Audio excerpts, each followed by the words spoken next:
आप सभी को मेरा नमस्कार। मेरा नाम है गोविंद परियार और आप देख रहे हैं आवाज़ न्यूज। आज हम राजगढ़ जिले के खिलचीपुर तहसील खिलचीपुर विधानसभा के ग्राम कुंडीबे में मौजूद है। खिलचीपुर विधानसभा के महासचिव भाई लखन परिमार का हम इंटरव्यू लेने आए हैं। तो बहुत बहुत बधाई हो आपकी। जी नमस्कार। सबसे पहले तो मैं आवाज़ न्यूज़ वाले के पत्रकार श्री गोविंद परियार साहब का स्वागत करता हूं कि आज वो मेरे निवास पे पधारे। उनका स्वागत वंदन अभिनंदन। बहुत बहुत धन्यवाद। जी तो आप पहले ब्लॉक सचिव थे, खिलचीपुर ब्लॉक सचिव थे और आज आप खिलचीपुर विधानसभा के महासचिव हैं।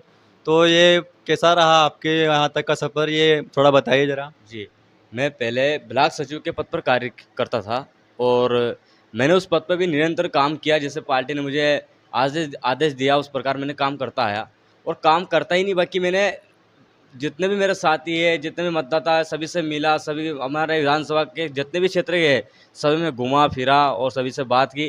फिर धीरे धीरे मैं थोड़ी सी एक सीढ़ी से ऊपर दूसरी सीढ़ी पर आया। आज मैं विधानसभा महासचिव हूँ। मैं अपने विधानसभा महासचिव के पद पर पूरी ईमानदारी निष्ठा से कार्य कर और मैं लोगों तक अपनी आवाज़, हमारी कांग्रेस पार्टी की विचारधारा, हमारी कांग्रेस पार्टी के कार्य हर प्रकार से मैं पहुँचाने का काम कर रहा हूँ। और मुझे खुशी जब होती है कि कांग्रेस पार्टी ने जो भी काम हम लोगों को सौंपा है, हमारे एक को एक कार्यकर्ता ने प्रेम भाव सबसे निभाया और सबके पास जाके ये बात रखी। तो मेरा सफ़र तो बहुत कम समय में इस जगह पे पहुंचा हूं और मुझे लगता है कि अगर जनता की सेवा पद से होती है तो पद लेना भी ज़रूरी है। अगर बिना पद से होती है तो बिना पद से भी सेवा करनी चाहिए। तो मैं जैसे पद पे हूँ तो ये नहीं कह रहा कि पद ही ज़रूरी है। मैंने बिना पद से भी काम किया। फिर पार्टी ने कहा कि आपको पद दिया जाएगा, तो मैं पद लेने के लिए भी स्वीकार हूँ। जैसा पार्टी का नेतृत्व मुझे कहता है वैसे मैं करता हूँ। तो जैसे कि यहाँ राजगढ़ लोकसभा में एक तरफ तो पूर्व मुख्यमंत्री श्री दिग्विजय सिंह जी राजा साहब है और एक तरफ जो बीजेपी के रोडमल नागर जी है। तो इनमें से कौन आगे निकल सकता है? आप मतलब 4 तारीख को किसका राज तिलक हो सकता है? जी वैसे तो दोनों दिग्गज है भाई। भारतीय जनता पार्टी से भी वो 3 बार सांसद रह चुके हैं, मतलब ये तीसरी बार है। और दिग्विजय सिंह जी भी बहुत पुराने राजनीतिक खिलाड़ी है। तो शुरू से जिस जिस दिन से राजगढ़ लोकसभा क्षेत्र से दिग्विजय सिंह जी अपना नामांकन दर्ज किया, उस दिन से हमारी तो विजय हो गई। हमारे दिग्विजय सिंह जी किसी भी हालत में अब हारने वाले नहीं है। मतलब जीत पक्की है आपकी? जीत पक्की है, इसीलिए तो यहाँ पे बड़े बड़े दिग्गज आए हैं। अमित शाह कभी इस मध्य प्रदेश के खिलची विधानसभा में कभी नहीं आए, तो यहाँ पे आके उनने अपनी आम सभा की। मुझे पूरा विश्वास है कि दिग्विजय सिंह जी को हराने वाला कोई आया भी नहीं और होगा भी नहीं। वो दिग्विजय सिंह जी निकल रहे हैं। बहुत खिलाड़ी है, बहुत पुराने राजनीतिक खिलाड़ी है और निकले गए वो।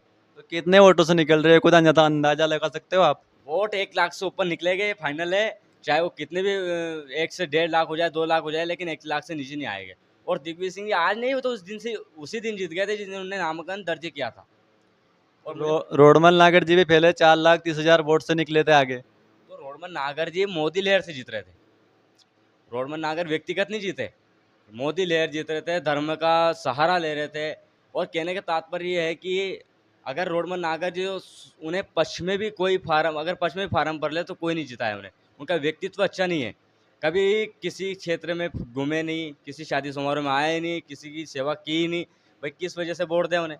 लेकिन मोदी लहर चल रही है, मोदी लहर तो उस चक्कर में जीत रहे हैं, बाकी वो रोडमन नागर का परिचय नहीं। तो मोदी लहर इस वक्त काम नहीं करेगी क्या इस चुनाव में? मोदी लहर नहीं करेगी, क्योंकि देखो वो भी एक समय होता है जिसके 2 बार मोदी के हिसाब से वोट दिए, फिर काम नहीं किया। भाई अब तीसरा बार, अब तो लोग सब समझदार है और अब नेट का ज़माना है, सब समझदार लोग हैं। तो मुझे नहीं लगता कि अब रोडमन आकर जीतेंगे, क्योंकि काम करोगे जो जो देखो, राज तो वही करेगा जो विकास करेगा। अब किसानों की बात को बुलंद करेगा, जो सांसद में जाकर अपने किसानों की आवाज़ उठाएगा, वही राज करेगा। तो दिग्विजय सिंह जी ऐसे व्यक्ति है कि राजगढ़ लोकसभा तो खैर उनका क्षेत्र रहा है और उनने राजगढ़ के जितने भी मतदाता है, जो भी अगर उनके निवास पर पहुँचे, तो उनका सिर्फ राजगढ़ के नाम से ही काम किया। तो मुझे लगता है कि राजगढ़ में तो आदरणीय राजा साहब ही जीतेंगे, भारी मतों से जीतेंगे। आपने एक बार पहले भी ट्विटर फेसबुक पर पोस्ट की थी कि भारतीय जनता पार्टी धर्म के नाम पर वोट मांगती है, धर्म की राजनीति करती है। देखो, हिंदू होना ये कोई प्रमाण देने की ज़रूरत नहीं है। सबसे पहला मुद्दा तो ये है, अगर हिंदू मैं हूँ, हिंदू आप है, तो हिंदू जो है उसे पता है कि हम हिंदू हैं। लेकिन राजनीति में हिंदू के सहारे से वोट मांगना या उसे जीत बताना, ये तो गलत है। हिंदू एक आस्था का मैटर है, राजनीति का विषय नहीं है कि भाई हिंदू हिंदू हिंदू चिल्लाने से ये होता है। लेकिन इन्होंने जो अब के नए नौजवान बच्चे हैं सभी को हिंदू हिंदू कहकर इनने आकर्षित कर लिया है। बाकी राजनीति का सवाल है, विकास मुद्दा, जो भी विकास का मुद्दा है इन पे बात करो, शिक्षा पे बात करो, रोजगार पे बात करो। भाई क्या हिंदू हिंदू चिल्ला रहे हो? अरे हिंदू तो हम सभी है, ये तो हम भी जानते हैं। लेकिन विकास पे बात करो, शिक्षा पे बात करो, पानी पे बात करो, खाद पे बात करो, जीएसटी पे बात करो। भाई ये चीज़ें बात करने का राजनीति का मैटर ये है। और हिंदू होना आस्था का मैटर है। आस्था किसी की भगवान राम में आस्था है, किसी किसी कृष्ण में है, किसी की शंकर भगवान में है। तो ऐसे सब प्रकार के अपने अपने अलग आस्था के भगवान की आस्था है ये हिंदू धर्म। तो बाकी मैं नहीं मानता कि राजनीति में हिंदू को धर्म को लाना चाहिए।